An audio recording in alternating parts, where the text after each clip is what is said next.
Selamat malam, perkenalkan saya Purna, host baru untuk cerita malam kali ini.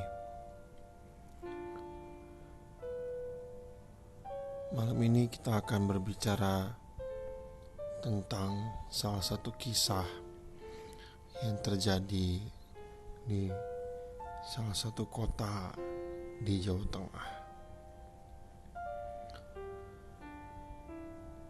Kisah ini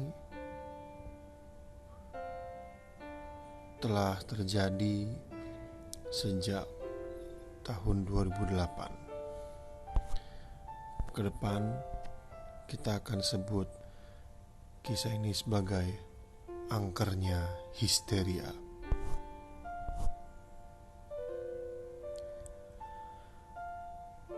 Kisah ini bertempat di ibu kota Jawa Tengah, di Semarang, di salah satu tempat tinggal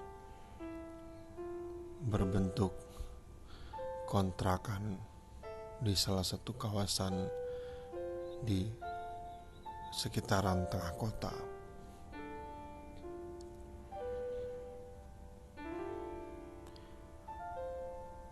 Kontrakan ini sudah cukup lama kosong. Kontrakan ini dimiliki oleh keluarga dokter yang kemudian tinggal dan menetap di Jepara. Setelah mereka menetap di Jepara, sang anak melanjutkan sekolah dan kemudian diterima di salah satu perguruan tinggi di Semarang sebagai dokter spesialis, dan kemudian tinggal di Semarang, namun tidak di rumah tersebut, tidak di rumah yang diperuntukkan untuk digunakan sebagai rumah sewa atau rumah kontrakan. Rumah tersebut berada di kawasan yang cukup tenang, yang cukup jauh dari keramaian, cocok untuk tempat tinggal mahasiswa-mahasiswa yang ingin fokus di dunia pendidikan atau organisasi atau tempat kerja atau bahkan tempat tinggal pasangan suami istri.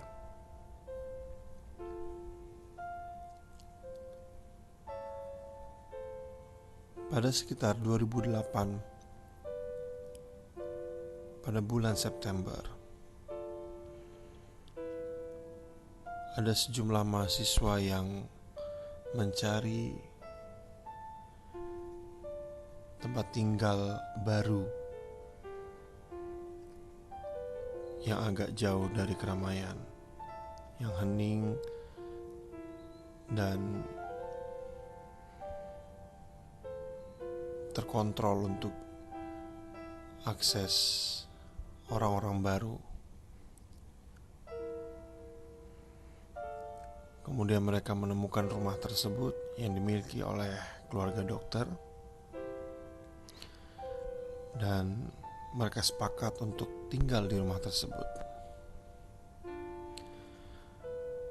dengan kontrak per 5 tahun, dan kontrak dievaluasi setiap setahun sekali.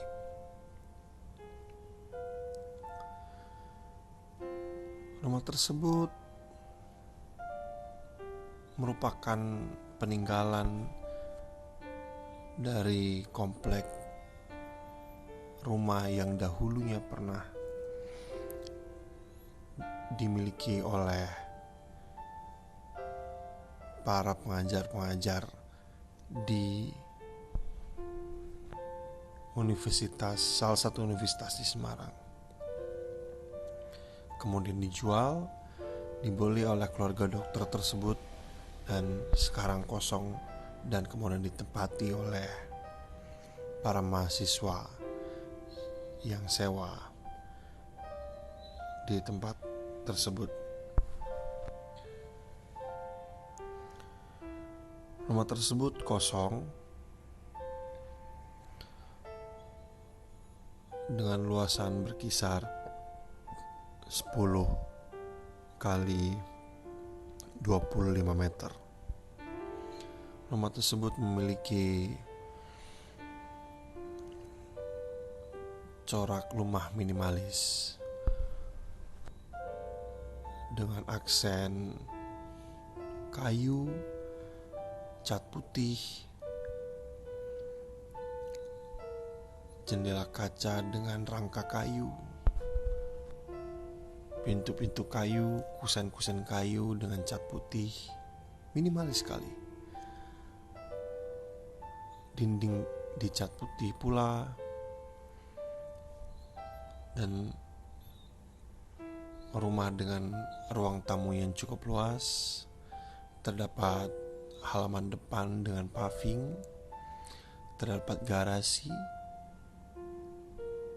dengan lantai keramik. Kemudian untuk kamar tempat tinggal atau kamar tidur utama dilengkapi dengan kamar mandi dalam dengan bathtub atau jacuzzi, dengan toilet duduk, satu kamar mandi untuk tamu dengan toilet duduk, dengan shower, dan terdapat 4 kamar tidur dan 1 untuk kamar pembantu di bagian belakang. Dan ada pula halaman belakang berupa taman kecil dengan rumput yang hijau, dengan pohon mangga yang lebat, sejumlah pohon pisang di pojokan, dan ayun-ayun dengan rangka besi.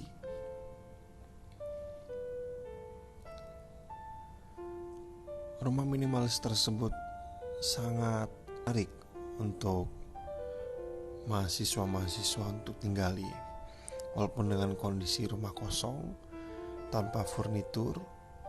Namun teman-teman mahasiswa cukup nyaman dengan rumah tersebut. Pada hari pertama rumah tersebut dihuni, teman-teman kemudian menginisiasi untuk mengadakan acara untuk memperingati rumah baru mereka, tempat tinggal bersama yang baru. Kemudian mereka mengadakan acara. Semuanya berjalan dengan lancar. Terdapat sambutan dari pemilik rumah kontrakan baru atau penghuni baru. Kemudian terdapat penampilan dari sejumlah teman-teman, kemudian tawa canda, makanan, minuman, dan sebagainya. Tidak ada yang janggal dari rumah tersebut. Baik-baik saja. Kemudian pada tahun pertama, pada 2010, pada 2009, 1 tahun kemudian setelah teman-teman sudah mulai nyaman tinggal di situ, mulailah tampil sejumlah kejanggalan. Karena rumah tersebut lumayan luas, teman-teman seringkali mematikan sejumlah lampu di ruang utama dengan alasan untuk mengurangi penggunaan listrik.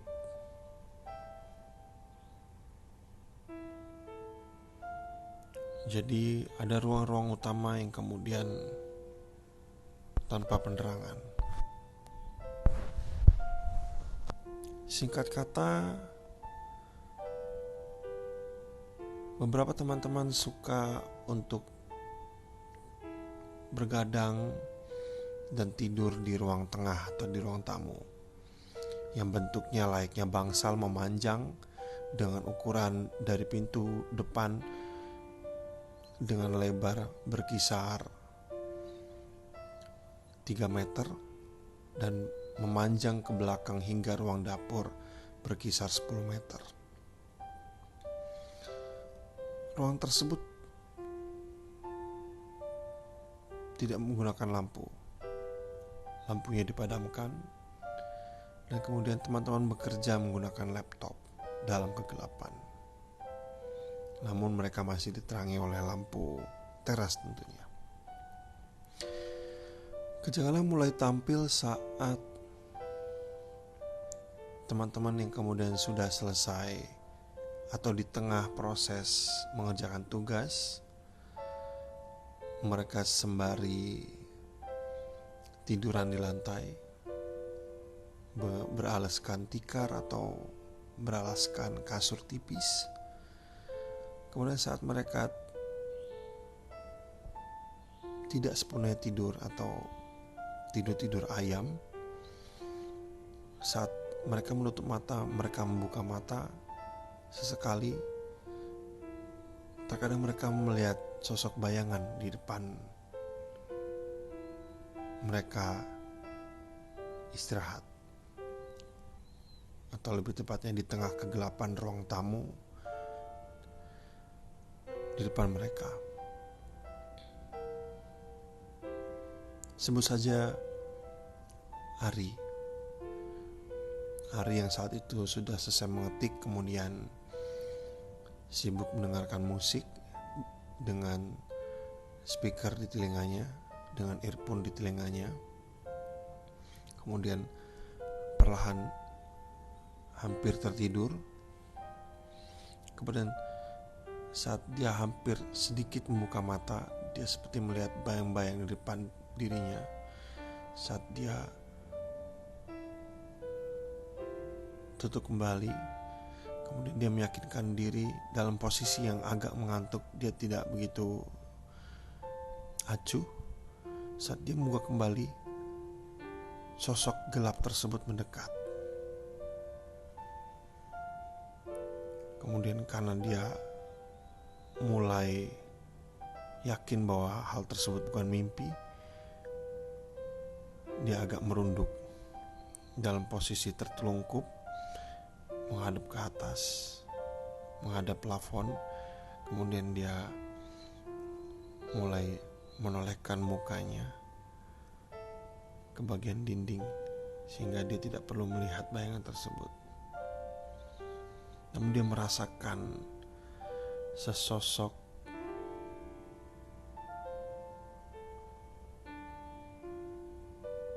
dia tidak tahu apa yang bisa ia sebut, apakah manusia atau bukan. Dia tidak yakin dalam kegelapan tersebut. Kemudian dia perlahan mengintip, perlahan menoleh ke bagian kanan. Sosok tersebut menghilang. Sosok tersebut menghilang dan dia pun bangun, membereskan peralatannya, laptopnya, kasurnya. Dia pun pindah ke dalam kamar. Cerita tersebut tersimpan secara rapi, tidak disampaikan kepada anggota-anggota kontrakan untuk menghindari ketakutan dari anggota yang lain. Namun kejadian tersebut berulang kembali. Beberapa bulan kemudian ada teman-teman yang kemudian menginap di rumah tersebut karena mengingat bahwa rumahnya besar. Teman-teman dapat tinggal di situ untuk sementara waktu. Kemudian ada satu ruangan di bagian belakang yang tidak diperuntukkan untuk kamar. Ruangan tersebut kecil, tidak begitu besar, ukurannya berkisar 3 kali 2 meter. Ruangan tersebut diperuntukkan untuk perpustakaan. Jadi ada rak buku di pojokan dinding dan pintunya menghadap ke halaman belakang, atau lebih tepatnya ke taman belakang. Namun pintunya bukan dari kayu, tapi pintunya terbuat dari kaca, dan dindingnya selebar 3 meter tersebut seluruhnya adalah kaca. Jadi pintunya adalah pintu rolling door kaca di bagian belakang. Jadi orang-orang dapat menikmati suasana taman di siang hari dari ruang perpustakaan. Namun pada malam hari, perihal yang berbeda. Teman-teman kemudian menyebar diri, ada yang tidur di dalam kamar, ada yang masih tidur di ruang tamu, dan ada salah satu teman, sebutlah Rudi, tidur di perpustakaan. Saat dia tidur di perpustakaan pada sekitar jam 1 malam,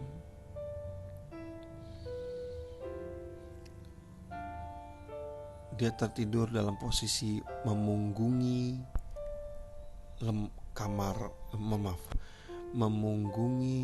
pintu kaca. Jadi dia tidur menggunakan kasur portable dan menggunakan kaca, jadi dia menghadap ke rak buku.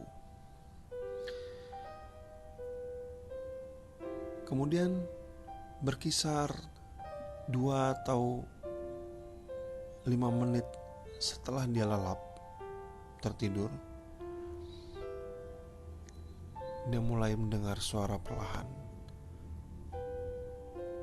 Tuk, tuk, tuk, tuk, tuk, tuk. Suara tersebut datang dari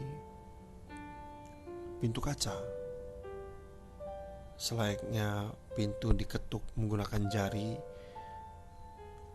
selayaknya pintu kaca yang diketuk menggunakan jari.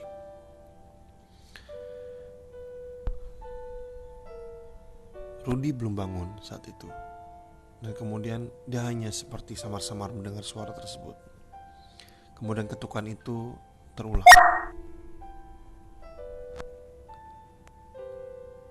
Ketukan itu terulang.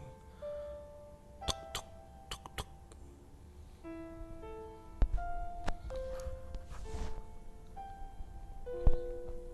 Ketukan itu terulang, dan kemudian Rudi mulai perlahan terbangun.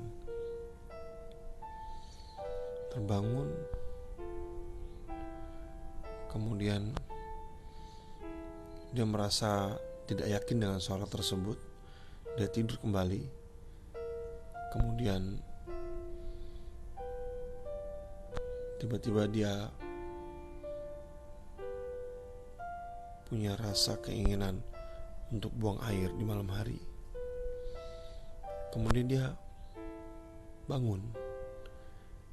Saat membalikkan diri, melihat ke pintu kaca, terdapat sosok wanita dengan pakaian putih yang dia tidak tahu itu siapa. Dan dia hanya bisa terdiam, merinding, bergidik, karena dia tahu tidak ada wanita yang tinggal di kontrakan tersebut. Wajahnya ditutupi rambut,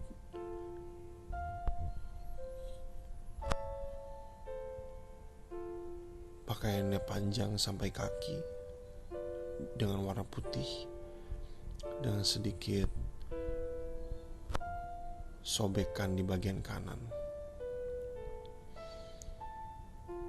Rudy shock saat itu. Dia tidak bisa melakukan apapun, dan Rudy dan wanita tersebut saling berpandangan beberapa lama. Kemudian akhirnya Rudy memberanikan diri untuk menarik nafas yang panjang. Kemudian Rudy lari terbirit-birit dari kamar tersebut.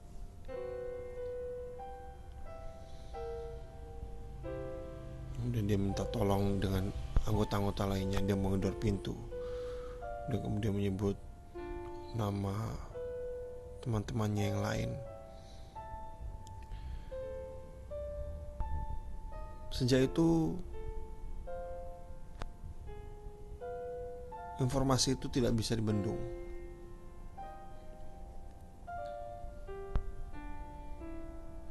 Rudy pun menceritakan pengalamannya pada teman-temannya yang lain. Sejumlah tetangga kemudian perlahan mulai membuka cerita tentang seringnya tampil sosok-sosok yang tidak familiar hadir saat rumah tersebut kosong. Hingga saat ini, kejadian tersebut masih terjadi di kontrakan tersebut. Namun, teman-teman seakan-akan sudah lelah dengan usaha untuk menghilangkan efek-efek dari penampakan tersebut. Mereka hari ini mulai berusaha berdamai dengan keadaan. Mungkin begitu saja cerita untuk hari ini.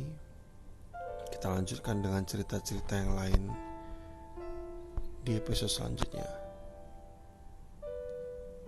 Terima kasih. Jangan lupa like, subscribe, dan komen untuk tetap dapat mempertahankan channel ini ke depannya. Terima kasih.